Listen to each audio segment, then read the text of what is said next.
ఎలా ఉంది గవర్నమెంట్ వచ్చే సంవత్సరం అవుతుంది? బాగుందన్న. ఏమైనా వస్తున్నాయి పథకాలు మీకు? అన్ని వస్తున్నాయి. ఏం వస్తాయి? అమ్మఒడి వస్తుందా?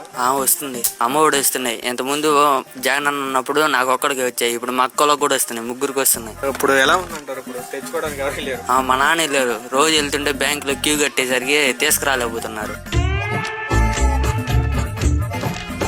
గ్యాస్ బండ్ ఉచితంగా 3 గ్యాస్ బండ్లు అన్నారుగా?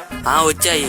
3 నెలలు కూడా వస్తుంది ఒక సిలిండర్. దాంట్లో గ్యాస్ నింపారో మరి ఏం నింపారో కానీ తెలియదు. కానీ 3 నెలలు 4 నెలలు వస్తుంది, అయిపోట్ల. సంవత్సరానికి వచ్చేసరికి 2 సరిపోయేటట్టున్నాయి, 3 అవసరం లేదు. నిజమన్నా.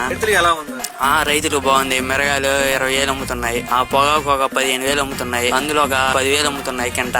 పత్తి వచ్చేసి ఒక 8,000 అమ్ముతుంది. రైతులు శుభ్రంగా బతుకుతున్నారు బాగా. సబ్సిడీ గానీ అలాగే నష్టపరిహారం కూడా డబ్బులు పడాయి? పడ్డాయి మొన్న. మిర్చి మొన్న వరదలు వానలు పడుతుంటే ఒక్కో రైతుకి 2 లక్షలు 3 లక్షలు ఇచ్చారు. వానలు పడుతుంటే ఒక్కో రైతుకి 2 లక్షలు 3 లక్షలు ఇచ్చారు. అదే నష్టపరిహారం. పత్తి మిరప అన్ని. ఆ డబ్బులు ఇంకా బ్యాంక్ అకౌంట్ లోనే ఉన్నాయంట. జనాలు పోతుంటే అడిగా క్యూ కట్టేసరికి తీసుకురాలేకపోతున్నారు. నిజమా? ఆరోగ్యశ్రీ బ్రహ్మాండంగా ఉంది. హాస్పిటల్ బయటే ట్రీట్మెంట్ చేస్తున్నారు మొత్తం. నిజమా అన్న? అభివృద్ధి ఎలా జరుగుతుంది రాష్ట్రంలో? బ్రహ్మాండం జరుగుతుంది. బిల్డింగ్లు బ్రహ్మాండం కడుతున్నారు. ఊరికి 4-5 బిల్డింగ్లు వస్తున్నాయి. ఇప్పుడు 5 సంవత్సరాలు అమరావతి పూర్తి చేస్తా ఉంటున్నారు చంద్రబాబు నాయుడు. చేస్తారు. 5 సంవత్సరాలు 3 సంవత్సరాలే సరిపోద్ది. అమరావతి వర్షం వస్తే మునిగిపోతున్నారు. వాళ్ళు టెక్నాలజీ ఉంది అంటున్నారు కదా, సింగపూర్ నుంచి తీసుకొచ్చారంట కదా టెక్నాలజీ. మునిగిపోదు అది.